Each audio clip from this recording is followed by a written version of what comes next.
I have never liked highways at night, especially the ones that cut straight through the forest, not because of the darkness, but because of what shouldn't be there. But that night, I had no choice. It was a short trip. That's what I kept telling myself to stay calm. 3 hours on the road, nothing more. The kind of drive you do on autopilot with your mind drifting and the radio barely audible. I had left late, too late. I was alone, driving back home after visiting my family in a small town near New York. A quiet place, peaceful. The complete opposite of the road stretching endlessly in front of me. The sky was completely black, no moon in sight, as if someone had simply turned the world off.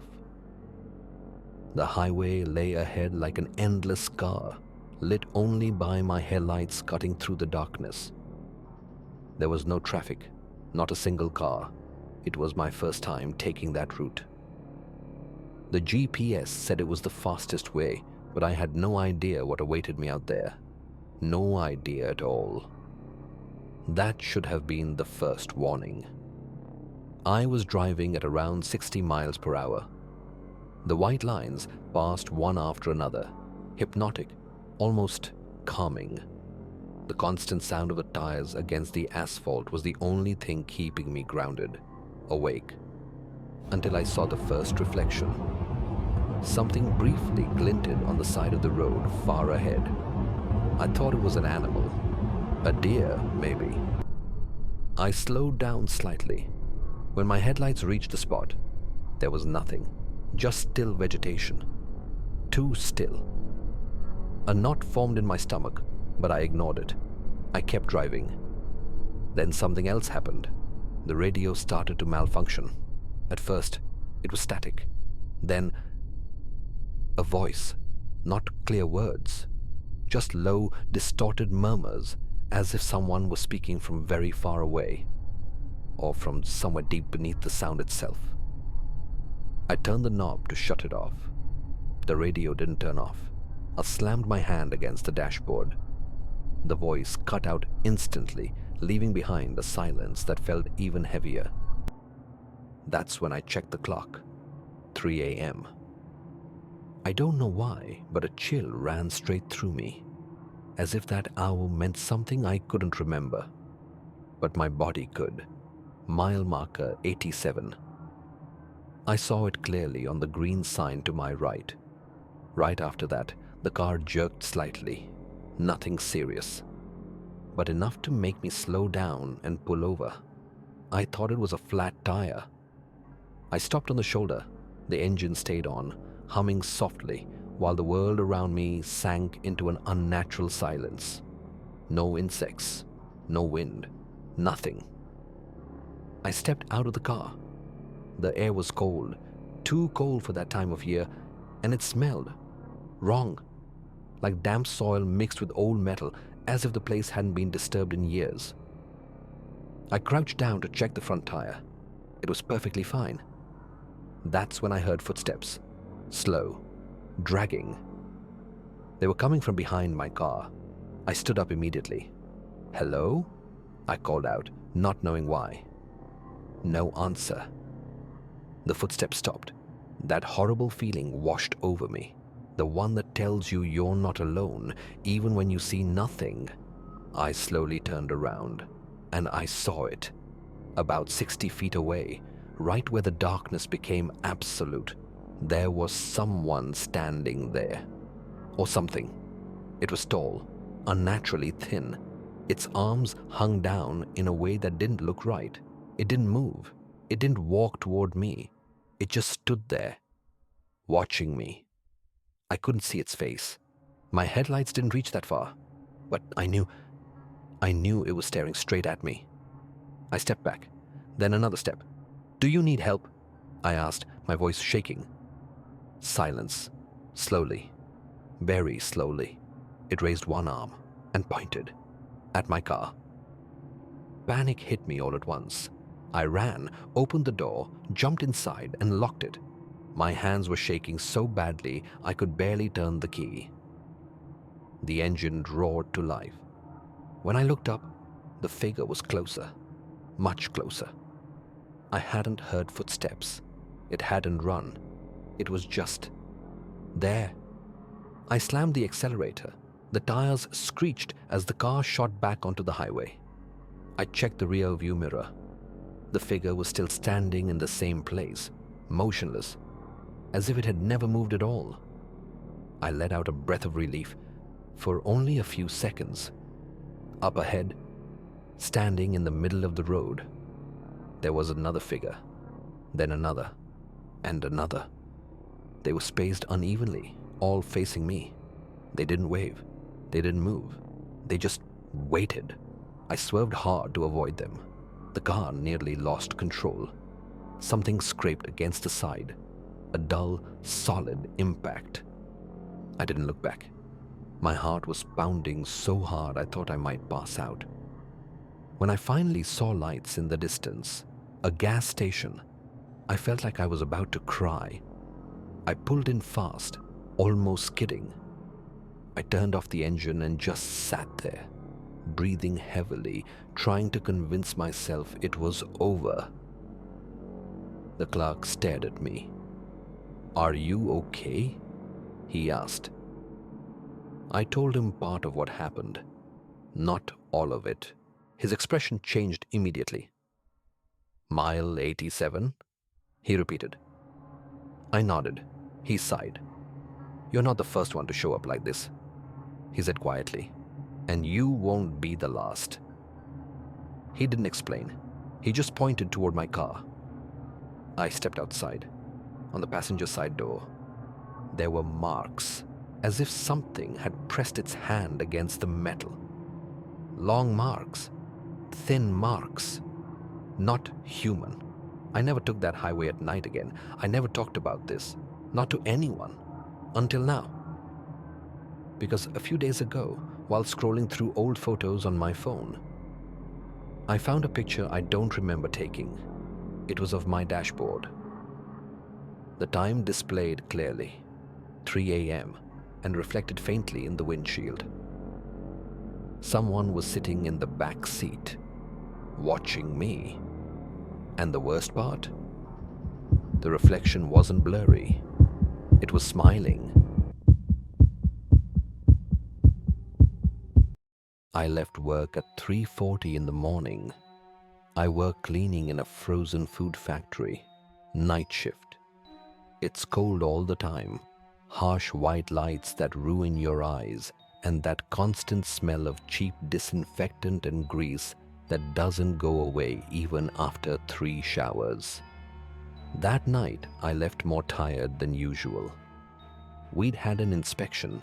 They made us repeat everything twice, and I'd been on my feet since 7 in the evening, almost without sitting down.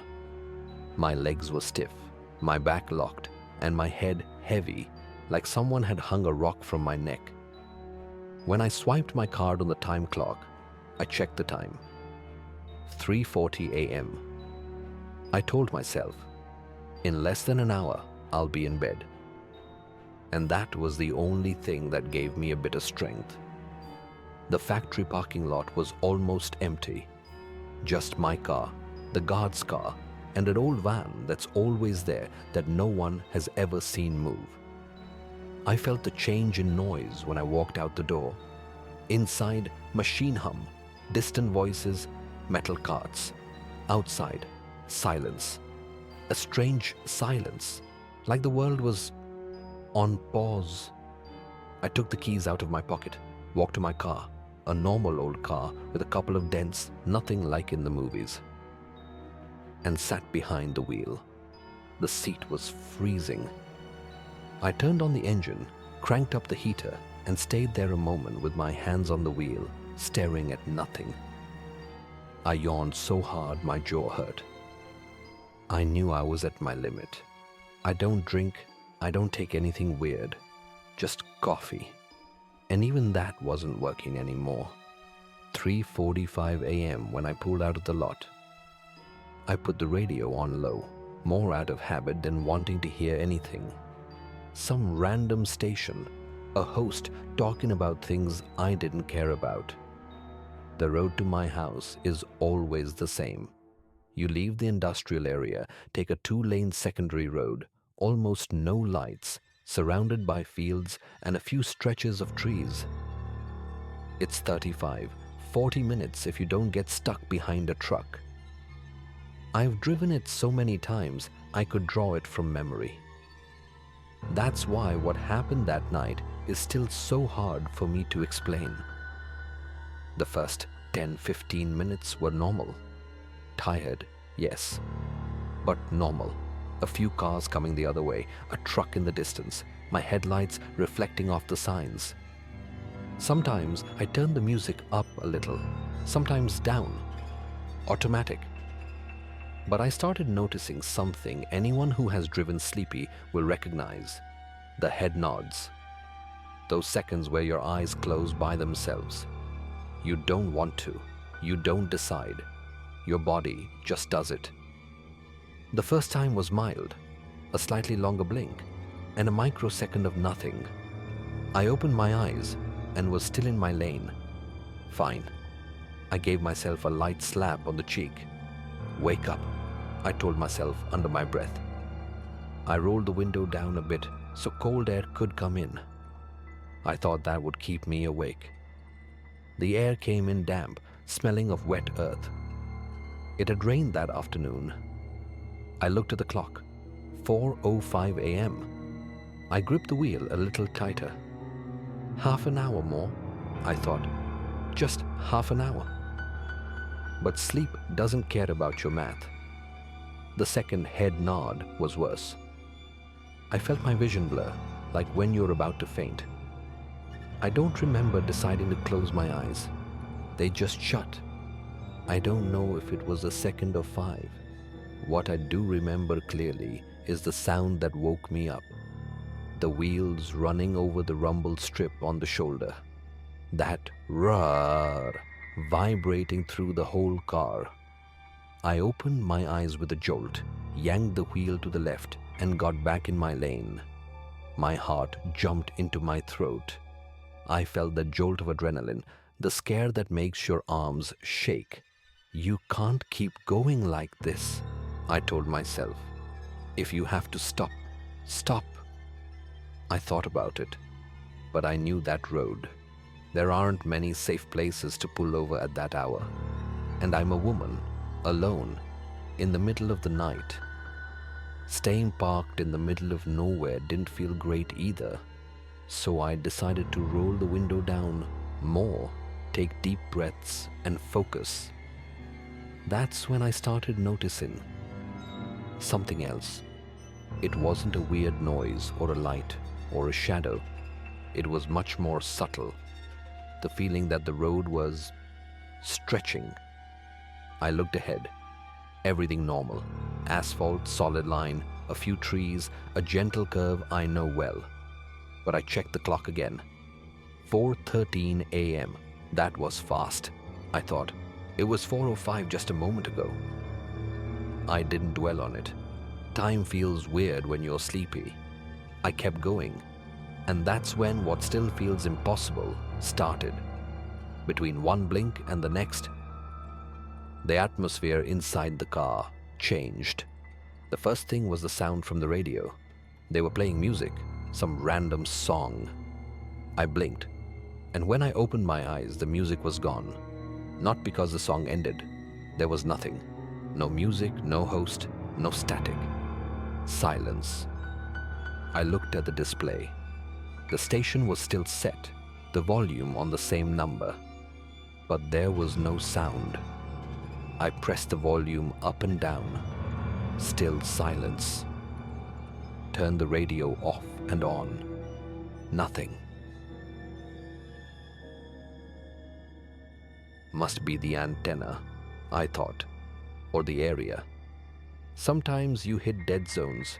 I didn't obsess over it. But a few seconds later, I heard something that wasn't coming from the radio. It was very faint. At first, I thought it was the wind, a long sound like a moan carried by the air. It cut off suddenly. I swallowed, rolled the window up a bit to see if it was coming from outside. The cold air came in again. I didn't hear anything else.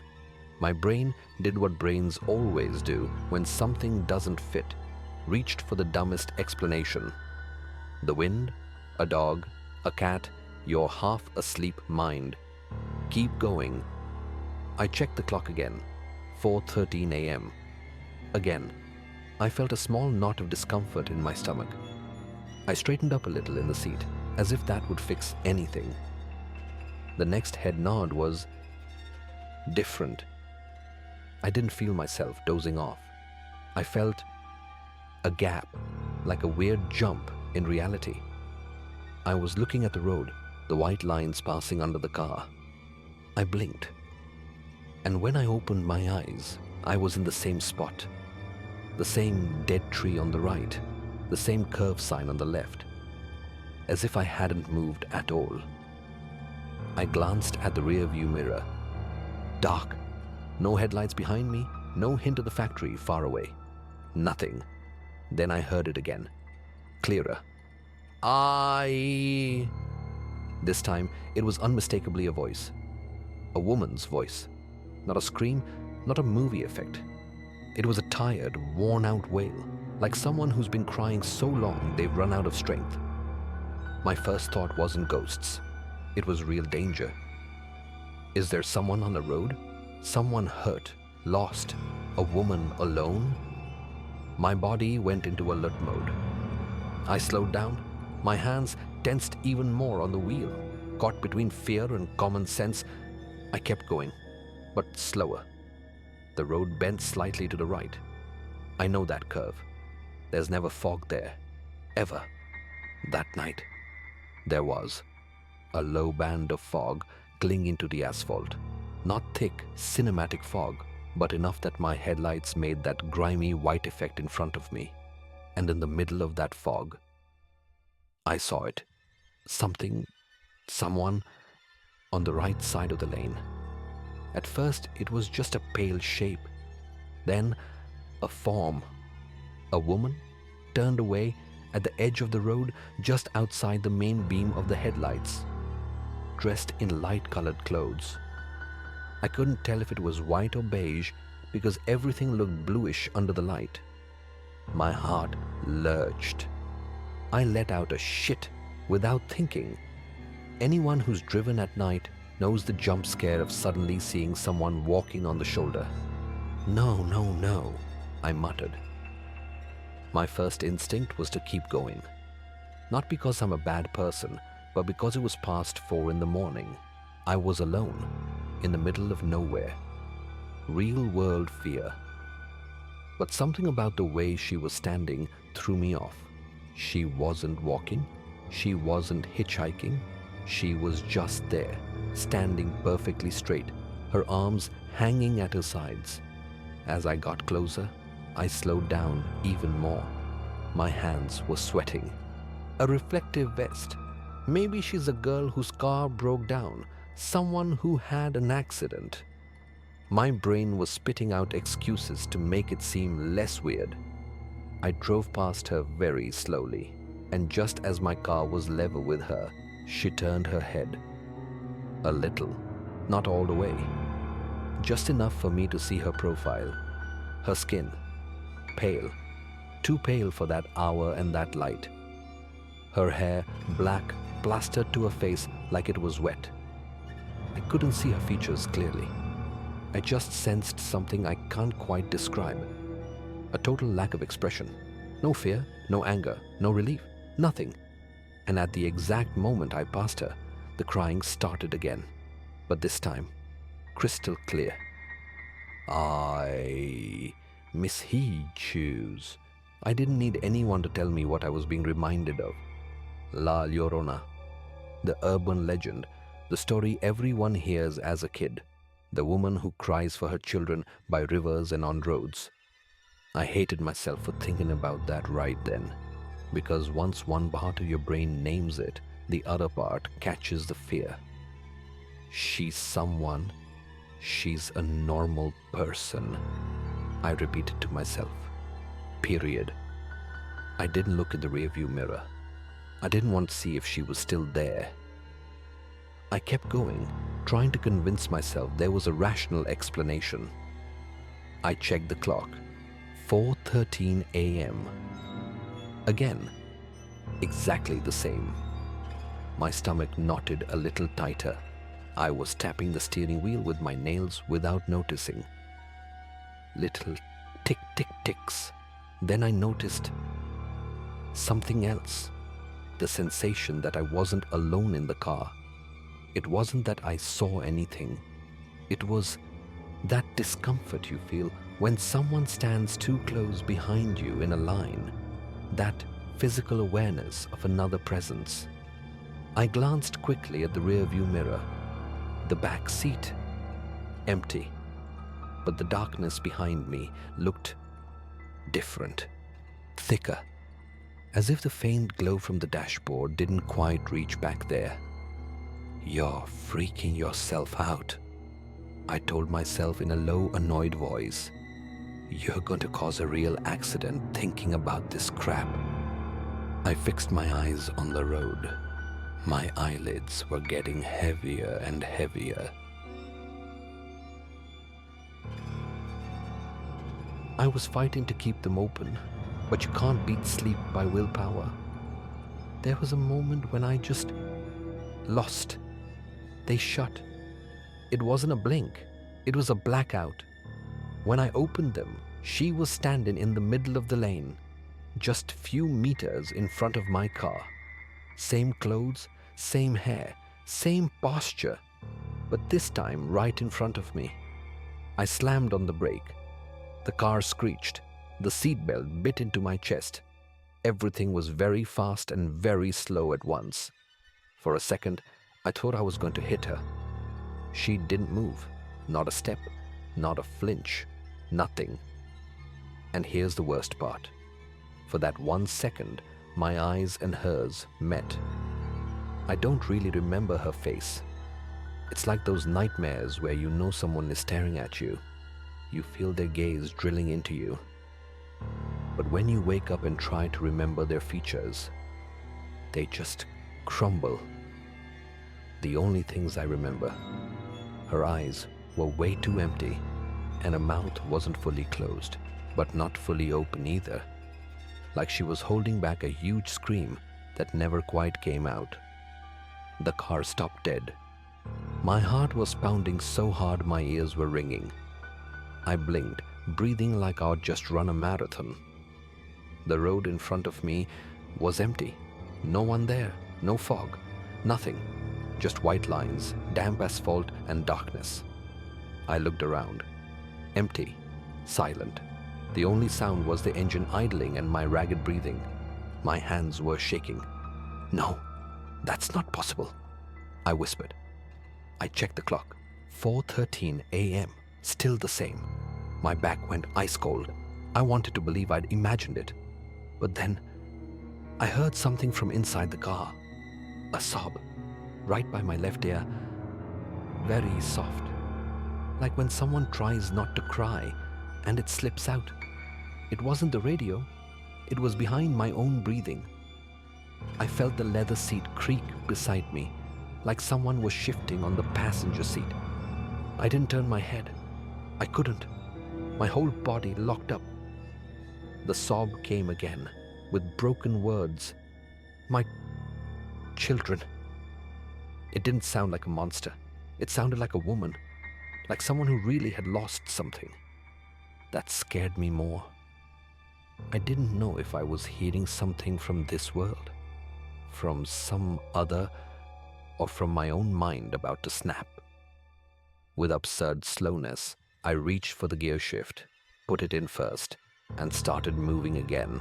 I refused to look anywhere else, just straight ahead. The sobbing faded until it stopped completely.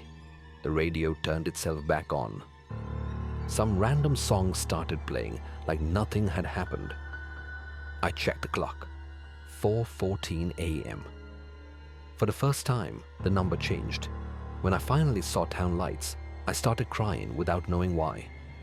Silent tears as I kept driving. I parked with hands still shaking, turned the car off. Silence.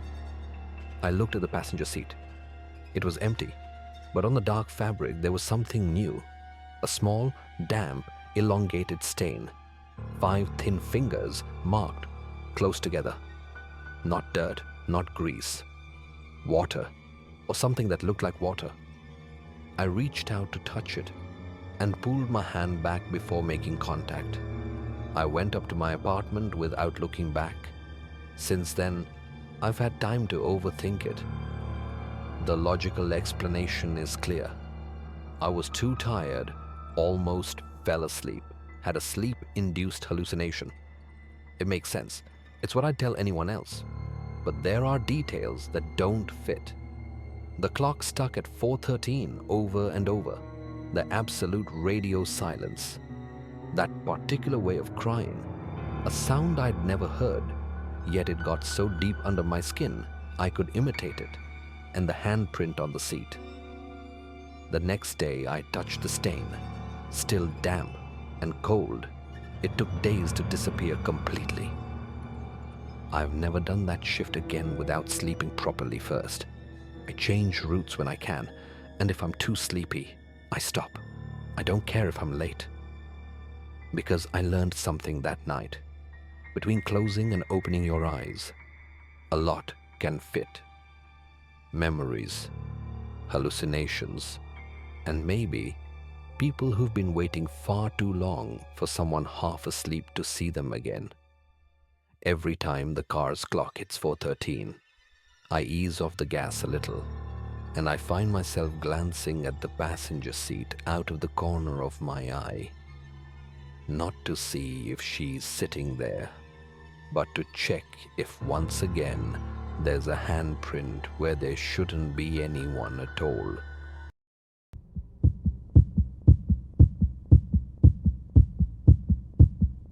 For hours, we continued like that. No lights, no clear signs, with the constant feeling that we were being watched. Every curve in the road felt familiar. Every tree seemed to lean toward us. It was as if the road itself refused to let us go. Finally, we saw familiar lights, our city glowing in the distance. We sighed in relief. The kids fell asleep again, exhausted, and my wife rested her head on my shoulder. But as we approached home, I saw something in the rearview mirror that made my heart stop. A tall, thin figure, motionless, following us from afar. It didn't run. It made no sound.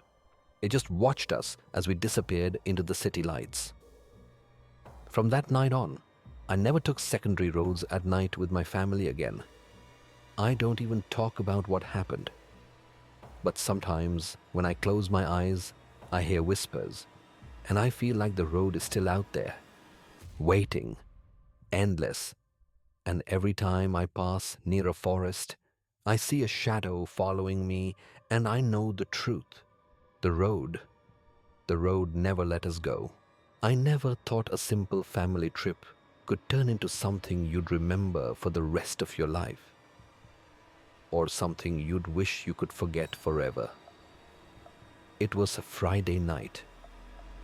My wife and my 2 children were in the car with me, driving back after visiting my parents in a remote town near Vermont. The air was heavy with that damp cold only autumn nights can bring. The kids slept through most of the drive, wrapped in their blankets, while my wife stared out the window with a mix of exhaustion and calm. I was driving, trying to stay alert. The road stretched ahead like a black thread cutting through the trees, completely deserted. No lights for miles. Only the yellow line marking the center of the asphalt and the thin white line along the edge. The engine hummed softly, accompanied by the constant sound of the tires rolling over the pavement. At first, everything seemed normal. Too normal, actually.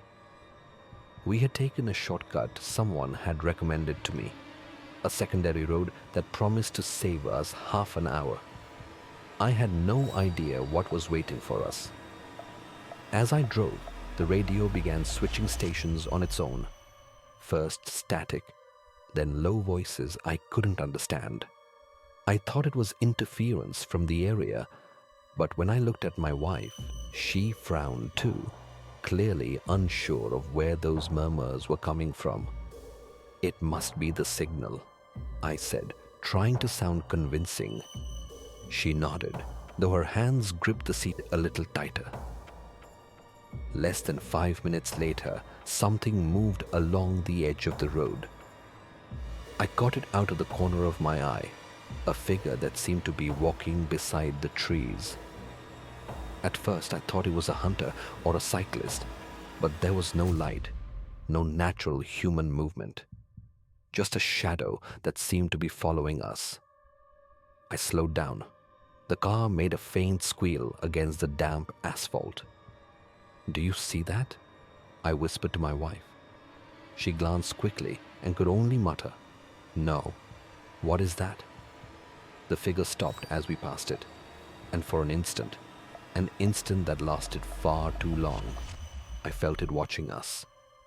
I couldn't make out a face, but something about its posture, its shape, sent a chill straight through me.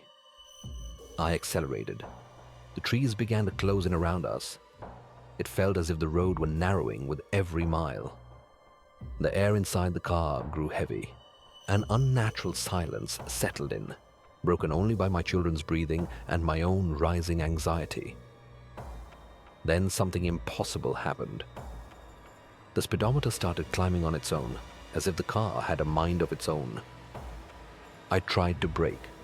The brakes responded late, screeching sharply. The car drifted slightly to the right, and I had to correct it hard. "Stay calm," I shouted, more to myself than to anyone else. My wife looked at me, her eyes wide with fear. The kids began to wake up, asking in shaky voices, "What's happening, Dad?" I tried to reassure them. "Nothing, sweetheart. The road's just slippery." But I knew that wasn't true. In the distance, I saw lights. A small gas station, the only safe place for miles, it seemed. I turned the wheel toward it, hoping to escape that growing sense of danger. But as we got closer, the lights suddenly went out, as if someone had cut the power to the entire area. My heart dropped.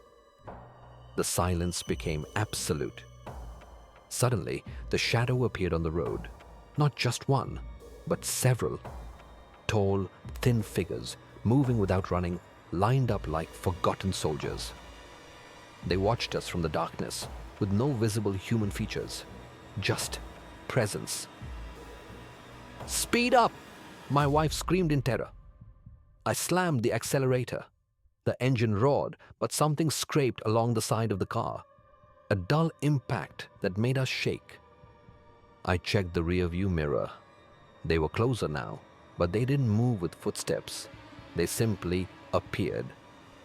My instincts took over, and I turned onto another exit, a road that barely showed up on the GPS. I swerved sharply, and we entered a narrow path. The car jolted over gravel. My heart was pounding so hard I thought it would burst. That's when I heard their voices. Not from the radio. Real voices. Deep guttural whispers that seemed to come from the trees, the road, everywhere. "Leave. Don't arrive. Don't look back." Their voices blended with my children's crying, creating an echo that felt like it was tearing my head apart. My wife grabbed my hand. "I don't want to die here," she said, tears streaming down her face. Neither did I. Eventually, after what felt like hours, we reached a larger road. The sign for the main highway gave us a fragile sense of hope. The GPS came back to life. The voices faded. The figures disappeared. But something wasn't right. The same gas station we had tried to reach earlier appeared in front of us again, as if we had never moved at all. The children covered their eyes. My wife and I looked at each other, unable to understand what was happening. Maybe it's better if we don't stop, I whispered. She nodded and I kept driving. For hours, we continued like that. No lights, no clear signs, with the constant feeling that we were being watched. Every curve in the road felt familiar. Every tree seemed to lean toward us. It was as if the road itself refused to let us go. Finally, we saw familiar lights, our city glowing in the distance. We sighed in relief. The kids fell asleep again, exhausted, and my wife rested her head on my shoulder. But as we approached home, I saw something in the rearview mirror that made my heart stop. A tall, thin figure, motionless, following us from afar. It didn't run. It made no sound. It just watched us as we disappeared into the city lights. From that night on, I never took secondary roads at night with my family again. I don't even talk about what happened. But sometimes, when I close my eyes, I hear whispers, and I feel like the road is still out there, waiting, endless. And every time I pass near a forest, I see a shadow following me, and I know the truth. The road never let us go.